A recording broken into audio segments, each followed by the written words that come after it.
Good morning.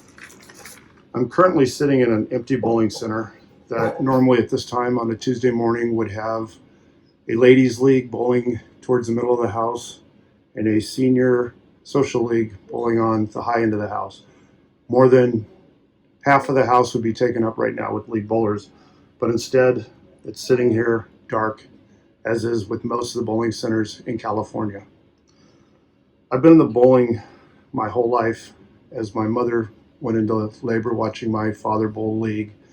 And in the 58 plus years that I've been alive, my life, my careers, and my livelihood have all been spent in the bowling industry. I am, or more so, recently employed by Steve Cook's Bowling Supply before being furloughed the middle of June, unfortunately, along with many other close friends in the industry due to the current closure of all bowling centers in the state. The reason for this video is somewhat a plea for all owners and employees, and due to the current state being lumped into inside activities such as inside dining, family entertainment centers have been closed since March 18th, minus 3 weeks grace period in which they were allowed to open before shutting back down again July 2nd. California is one of the few states, along with Washington, New York, the majority of Michigan, the Portland proper in Oregon, that bowling is not allowed. With bowling having an annual participation of 60 to 70 million participants globally, in the state of California alone, there are just under 250 bowling centers with an average of 35 employees, plus many bowling pro shop retail stores. I realize the number of unemployment in our state is vast, and this may seem like a drop in the bucket, but bowling centers, especially in small towns or communities, are places that keep communities together. They are gathering places for the senior population with daily senior leagues, allowing seniors daily exercise and socializing.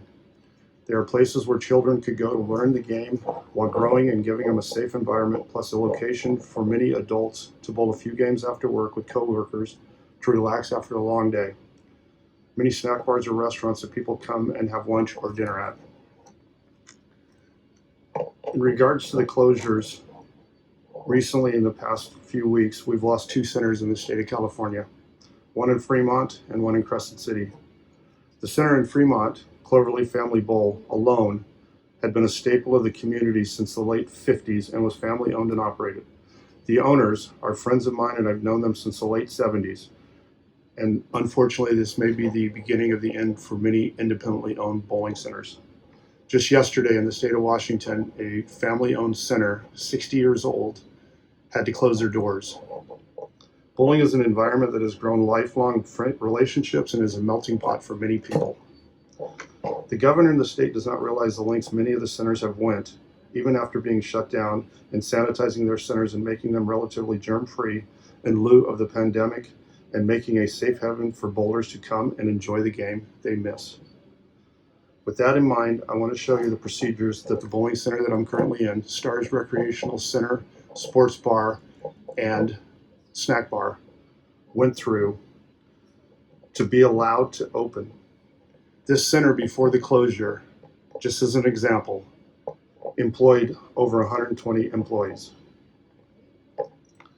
The owners, the Souza family, built the center in 1999, and the manager, Brenda Evans, spent countless hours sanitizing the center in every possible place and became a COVID-aware place of business, putting many new procedures in place, such as all employees wearing masks and also having their temperatures checked before they would come in the doors.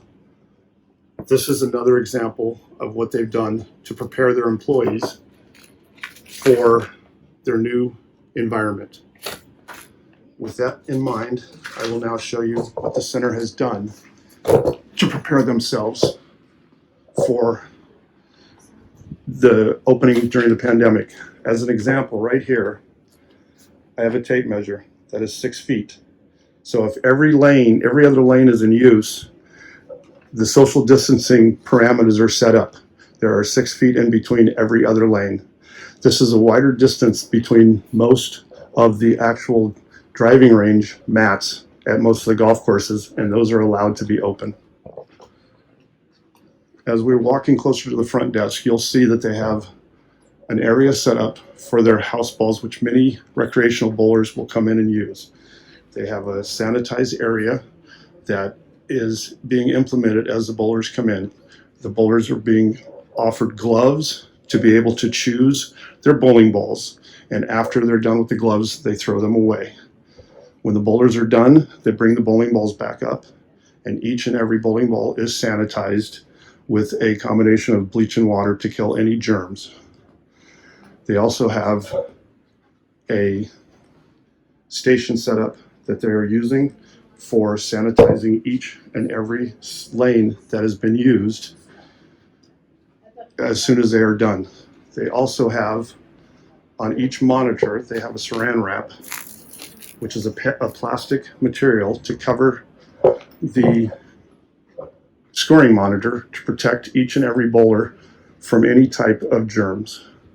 The front desk has also been set up, as you can see, with the mandatory sneeze or spit guards to protect the customers from any interaction with the employees. All employees, once they're inside the center, are required to wear any type of mask to protect their face. They also have set up for entering the bowling center and registering at the front desk. As you can see, they have all the mandatory markings on the ground to keep bowlers, customers 6 feet apart. They have this in different locations throughout the center. Also, many of the counters were set up so that every other counter would be in use and not every counter, so that it would keep more and more of the customers, consumers separated. Just to add on, this is simply one example of a business being slowly drained and not being allowed to open it and possibly being put out of business, and a huge loss to their community. Their phones ring constantly throughout the days and night asking if there are open lanes as people miss bowling. Please make this go viral and hopefully open the eyes of the state's governing body and allowing centers throughout the state a chance to open, putting many back into business safely as they know what they do, what they need to do in making their employees and customers safe. Please give them a chance.